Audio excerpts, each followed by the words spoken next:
यो हेरौं त छुटकारा पाउनु get rid of पहिलो वाक्य हेरौं के तिमी मबाट छुटकारा पाउन खोज्दैछौ Are you trying to get rid of me?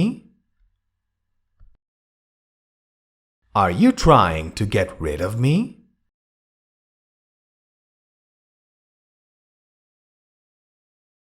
अर्को वाक्य तिमी मबाट छुटकारा पाउन सक्दैनौ You can't get rid of me. You can't get rid of me. Rid of me होइन rid of me. Rid of me. Of नभन्नुहोला of. You can't get rid of me.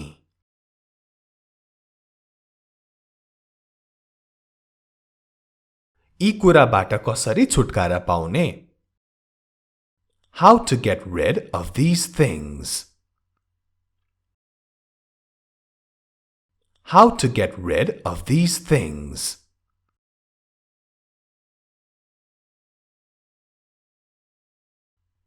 मैले यसबाट छुटकारा पाउनै पर्छ I must get rid of this. I must get rid of this.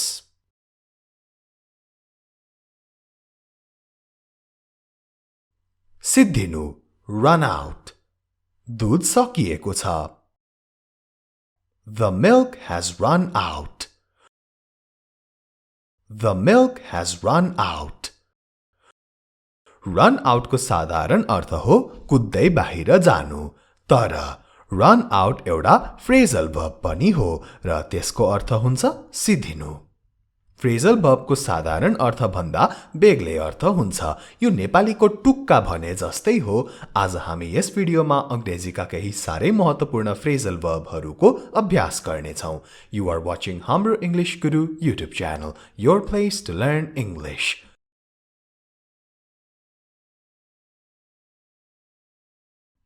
अर्को पनि हेरौं सिद्धिनु run out को मोटरसाइकलमा पेट्रोल सिद्धिएको छ The motorcycle has run out of petrol. The motorcycle has run out of petrol.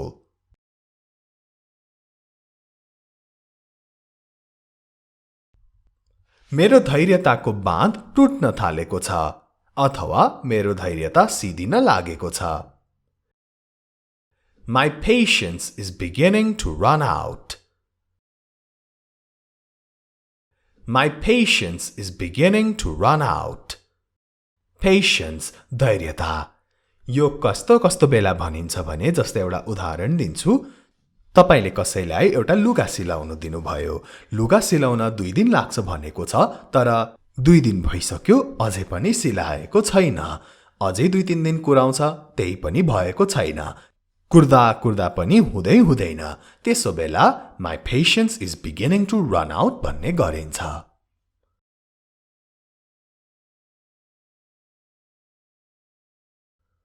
रेखदेख गर्नु अथवा हेरचाह गर्नु look after हामी बाहिर गएको बेला हाम्रो घरको रेखदेख गरिदिनु है Please look after our house while we are away. Please look after our house while we are away.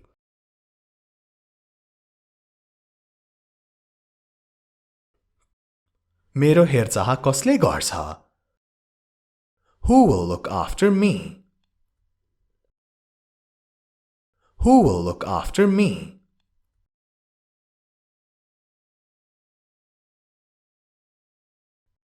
म तिम्रो हेरचाह गर्नेछु I will look after you. I will look after you.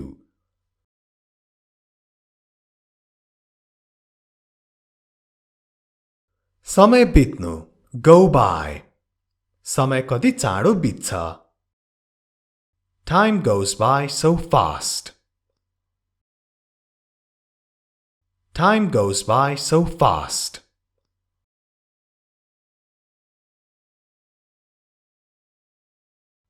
समय बित्दै जाँदा मेरो आत्मविश्वास बढ्दै गयो As time went by, my confidence grew. As time went by, my confidence grew. Go by को past tense मा went by. As time went by, my confidence grew.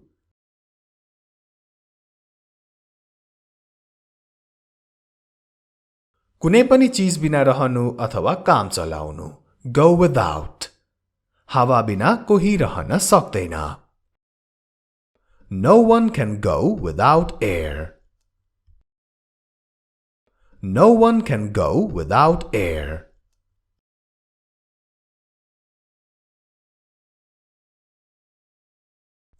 अर्को पनि वाक्य हेरौं त go without को. तिमी चुरोट नखाई बस्न सक्दैनौ? Can't you go without smoking? Can't you go without smoking?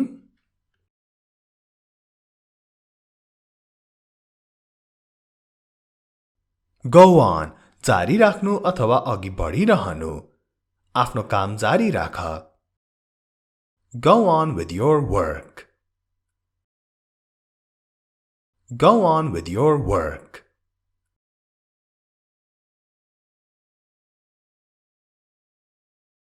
अघि बढ, नरोक्यू. Go on, don't stop. Go on, don't stop.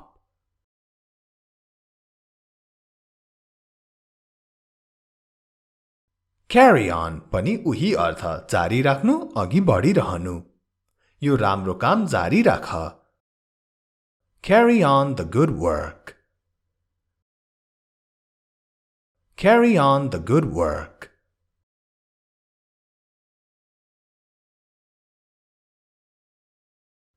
अब अर्को पनि वाक्य. समस्याहरूको बावजुद पनि हामी अघि बढिरह्यौं. We carried on in spite of the problems. We carried on in spite of the problems. In spite of भनेको केही कुराको बावजुद. We carried on in spite of the problems.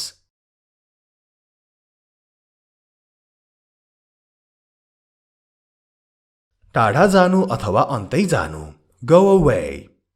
यहाँबाट टाढा जाऊ र मलाई एक्लै छोडिदेऊ. Go away from here and leave me alone. Go away from here and leave me alone.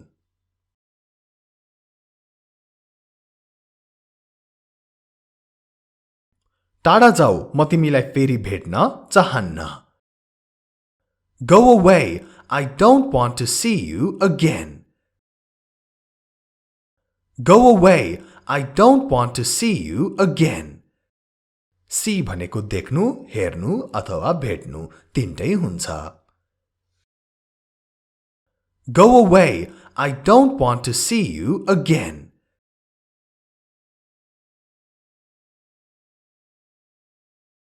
Go away को अर्को पनि हेरौं. यहाँ पर्ख, अन्त नजाऊ. Wait here, don't go away. Wait here, don't go away.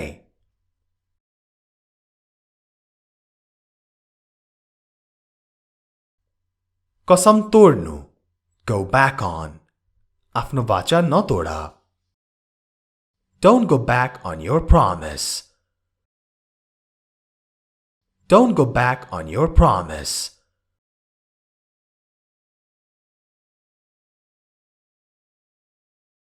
अलसजिलो तरिकाले यसरी पनि भन्न मिल्यो.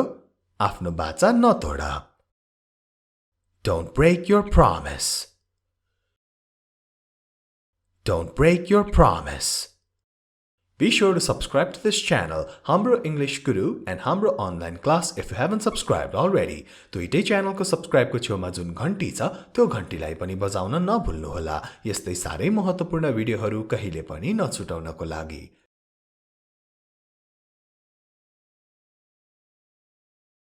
Go with. मेल खानु.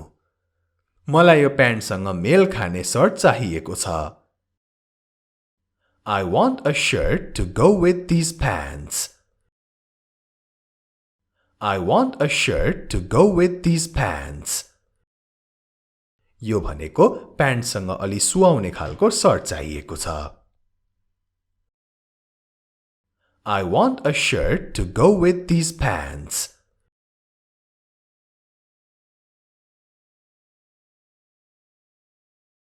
अगाडि बढ र आफ्नो सक्दो प्रयास गर. Go ahead and try your best. Go ahead and try your best. Go ahead को अर्थ अघि बढ्नु. Go ahead and try your best.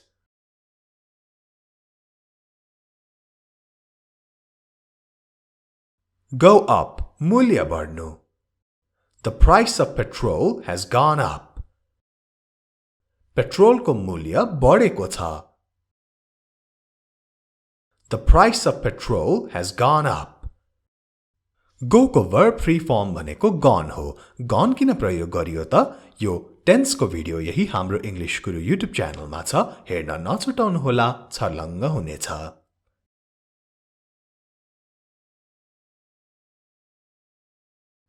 मूल्य फेरि घट्ने छैन. The price won't go down again. The price won't go down again. Go down भनेको मूल्य घट्नु. The price won't go down again.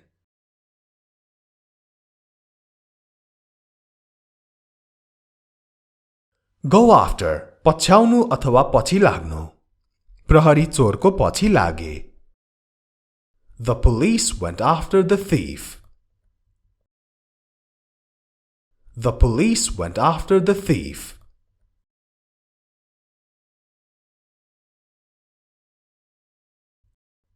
आफ्ना सपनाहरूलाई पछ्याउ. Go after your dreams. Go after your dreams.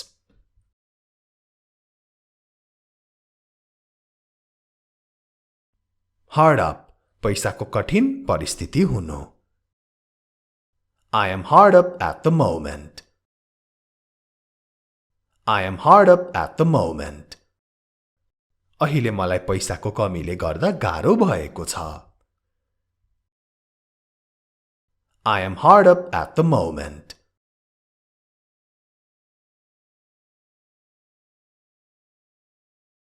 उसलाई पैसाको गाह्रो थियो, त्यसैले उसले त्यो किन्न सकेन. He was hard up, so he could not buy it. He was hard up, so he could not buy it.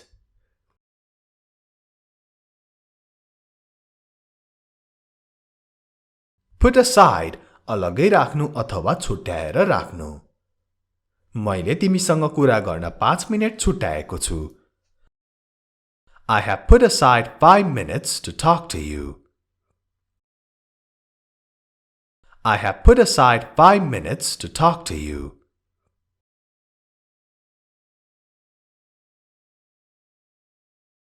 अलिकति पैसा छुट्याएर राख. Put aside some money. Put aside some money.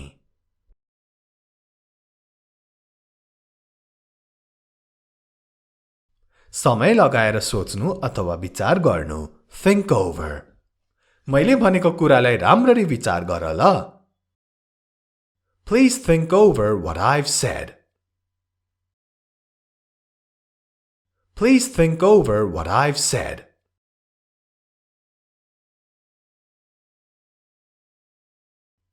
म तपाईको सुझावलाई सोच विचार गर्नेछु. I'll think over your suggestion again. I'll think over your suggestion again. Suggestion, विचार. I'll think over your suggestion again.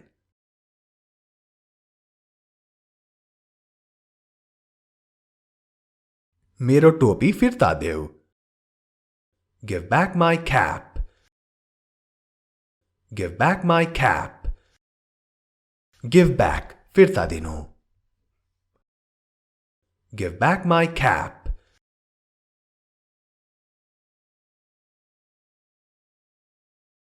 भरोसा गर्नु rely on. Rely on me. ममा भरोसा राख. Rely on me.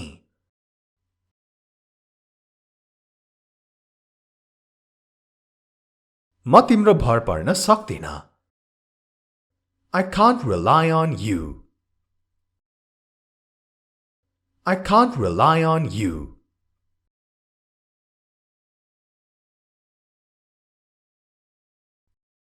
Let down. निराश पार्नु. Don't worry, I won't let you down. चिन्ता नगर, म तिमीलाई निराश पार्ने छैन. चिन्ता नगर, म तिमीलाई निराश पार्ने छैन.